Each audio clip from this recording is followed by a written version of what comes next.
Jan Little. I'm the president of the Pennsylvania Dietetic Association Foundation. I'm a registered dietitian, and I have a dietitian and a client here at our feature today. And Mary Ellen, would you like to tell the group or whoever's watching about what you're doing here today? Well, I'm here today to show what I do with my nutrition counseling. I also work at Kindred Hospital. But one of the things with clients, and this is somebody I just met today, this is Queenie, and she is a diabetic and has high blood pressure. And so I did ask her some of the things she typically eats. And one of the things she said was she eats like Rice Krispies or cornflakes for breakfast. And what are you going to do now for breakfast? Oatmeal or bran, wheat bran. Yeah, we talked about how whole grains, she talked about wanting to lose weight, and I mentioned that high fiber does help regulate blood sugars, keep our blood sugars down, and we eat less calories usually when we have a high fiber cereal. So she's going to do that. Yes. And then I asked you how many times you eat vegetables a day. I said once. Yes, and now what are you going to do? Twice a day. Okay. And then we also talked about some ways to get the vegetables in and maybe use plain yogurt. And she liked the idea of having like veggies and a dip. And so we talked about plain yogurt with that, or maybe with tuna fish and mayonnaise.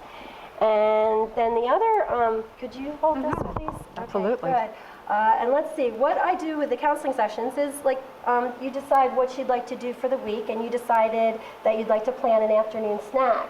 Yeah. And you might include a fruit or a veggie. And we also talked about yogurt and how calcium sources can keep blood pressure down, and she liked the idea of having perhaps light yogurt. Yes. And also nuts, and she likes nuts. And having nuts or beans 4 or 5 times a week, mentioned how you can have half the heart attack risk just by having nuts on a regular basis. And we talked about how with diabetes, you're more prone to that. So that was something that you decided. So we did a shopping list of what to do and some menu ideas. And then the other thing that we kind of talked about was what is a portion in terms of starches. She was staying away from the starches, which is a very common misconception. The Atkins diet, you thought that might be good. Yeah. Do you think that's a good idea now? You said no, so I guess I have to trust you. Yeah, okay. And actually, again, what we know that carbs and protein have the same number of calories per gram. It's the quantity, it's how much and the type of carbohydrates we have.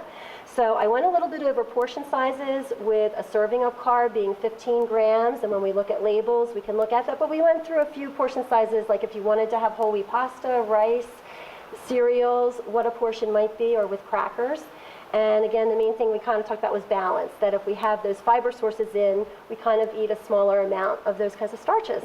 Okay. So I really enjoyed talking with you, and that was an example of a mini session we just had, that what I do in my counseling is the client decides what they would like to do for the week in terms of even exercise. Oh, and that was another area.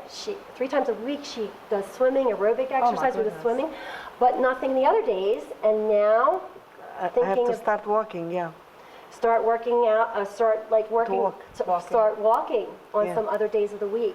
And again, habits take at least a month usually, and so kind of making a plan is helpful. And that's what we would do in you coming back to see me. And she also has a daughter that might like to see me because her baby's having some problems with like a colic type thing with her eating. And she said just today, I need to see a nutritionist. So she's going, so that's great. I'm looking forward to perhaps hearing from your daughter, or she'll see an RD. Okay, thank you. So you're welcome, and thank you, Queenie. And here are your papers here. Do you want me to put them in a binder for you? Okay. Okay, there you go. Sure. Okay. Thank you. So thank you. Thank you so much. Thank you for the advice. Well, you covered a lot of ground in a mini session. That is just amazing that you covered that much information and even have a plan of action for the next. And that's something else that I have actually learned as I've gone along, that there are different stages of change, and sometimes clients aren't ready for the action stage. And now I'm listening more to clients to see if they're in that, preparation or like thinking about it phase or action phase. And so deciding, I usually say at the end of my first session, let's just choose a few things maybe, and then it's a process and kind of see where you are. And when you come back, keeping a food record was the other thing. So our clients doing the food records is something, yes, and you take another food record there that you can keep track of that. But more of the motivational interviewing now, that is with counseling, something where we as dietitians many times give too much information, and sometimes, yes, we want to get it all in there. And there is so much that just a one-time or two-time session, and also with my clients and students, I teach college students, is getting away from the idea of dieting, because diets don't work. And so it's a non-diet approach that does help, kind of getting into the better eating plan and exercise, and doing it for life is where, you know, we are as dietitians, working on those behaviors. So again, thank you, and I hope to hear from you. Tell me how you make out. Give me a call. Sure. And tell me how you make out with those couple things. Okay, Yeah, thank you. I appreciate your advice. Oh, thank you, both of you. What a wonderful session, and it sounds like we're off to a good start. You know, Yeah. really glad you came, Queenie. Oh, thank you.